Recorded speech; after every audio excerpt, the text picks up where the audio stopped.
Naiyak ko ganun eh. Parang meron ako videographer. Ayan, for today's video guys. Nag-vlog. Ayan, papunta kaming Wapra. Hi, Kabe! Hi! I miss you!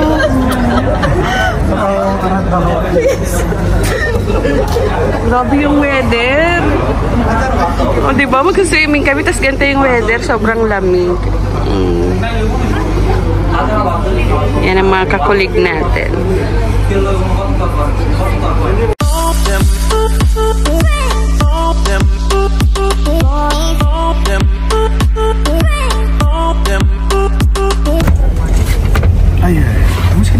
Team building. Oh, hi. Say hi, guys. Ali! Ali! Hey, Jan. Yeah. Hi, guys. We're going to Wafra. Hi! Team building. Yan, this is my first time na pupunta po ako ng Wafra Farm. Yan, tinatawag nila yung Wafra Farm kasi dito sa Kuwait, para po siyang, kumbaga sa atin sa Pilipinas is parang Baguio. Kahit na sobrang init sa ibang lugar ng Kuwait, dito sa Wafra, hindi mo masyadong mafe-feel yun kasi malamig dito. Nandito na nga kami ngayon sa venue. So, ito yung aming nirent na chalet. Tinatawag nila tong chalet para siyang isang place na pwede nyong i-rent and complete amenities na din to. Andito na lahat.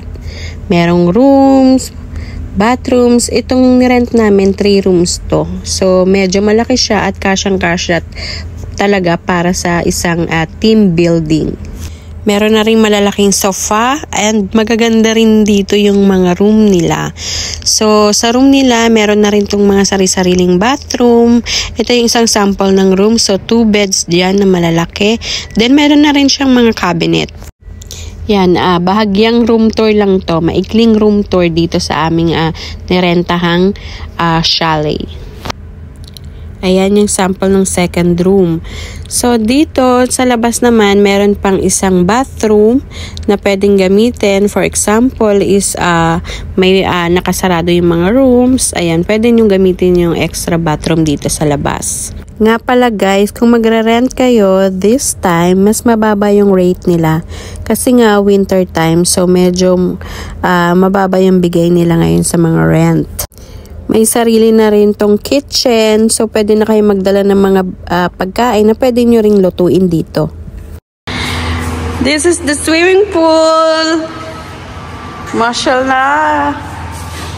Buti pa dito sa mainit. Sa labas ang lamig. Fairness, malinis ang tubig. Pang bago. Last night, I was looking to the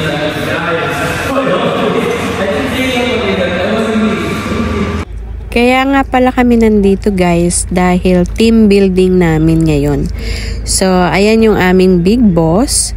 So, dinidivide niya lang ang aming team into 4 and maya-maya lang magi-start na yung mga games na pinrepare nila para sa amin. Sa laki pala ng lugar na to, hindi lang team building ang pwede nyong gawin dito.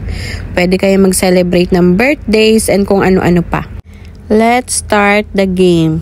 So, itong game namin is parang kagaya din to sa Pilipinas na trip to Jerusalem. Pero dito sa Kuwait version, dahil wala kaming upuan, ito yung ginamit namin. So, sa cushion kami uupo. So, ganun lang. Kapag hihinto yung music, kailangan namin umupo.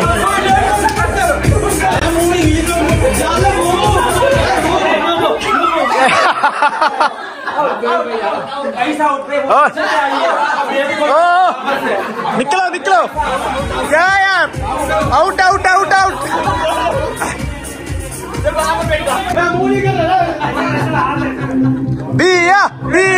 दिया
Ayan, meron din kaming pa-volleyball dito.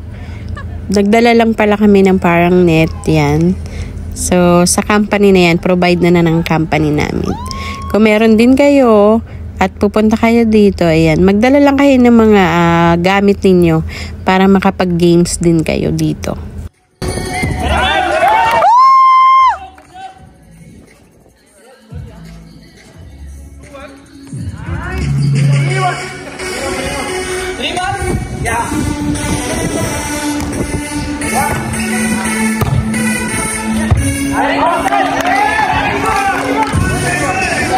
Go VM team! VM team versus manager. Yan ang naglalaban ngayon sa volleyball. So tingnan natin kung sinong mananalo.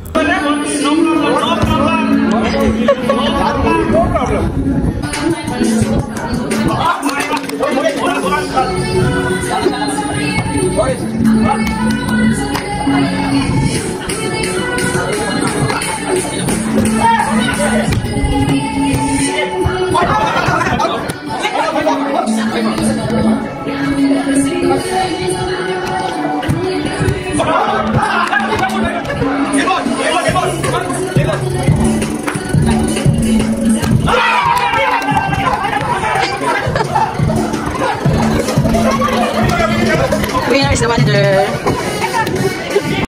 After ng nakakapagod ng mga games, it's time to eat. Ito yung food namin. And meron tayo dito mga rice, chapati, and marami pang iba.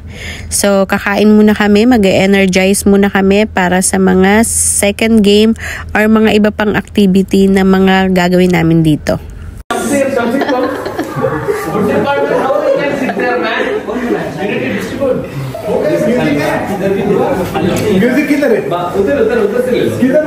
May dala din kami mga fruits dito, ayan, for healthy living.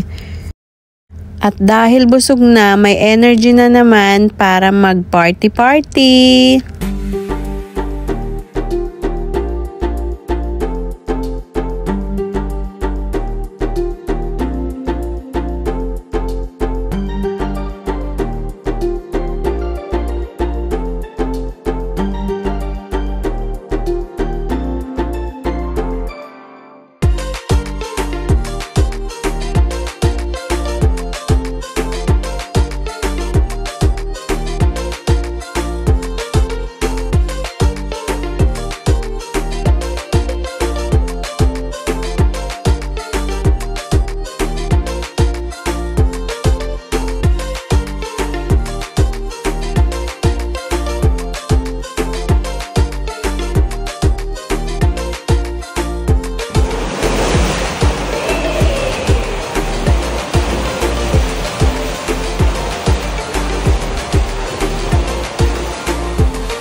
Walang masyadong tao dito guys at malayo yung mga bahay dito.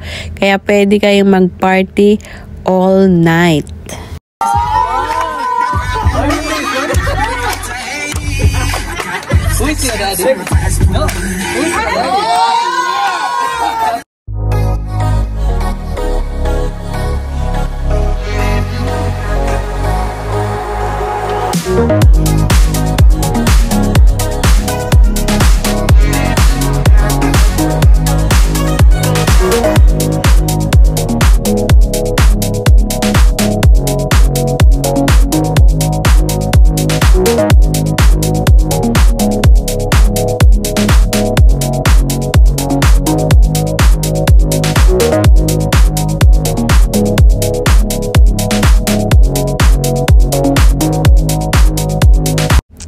Dito na natatapos ang aming first time experience sa Wafra Farm dito sa Kuwait.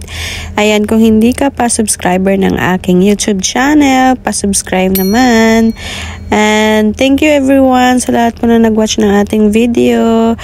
Please, pa-share din naman po. Thank you so much!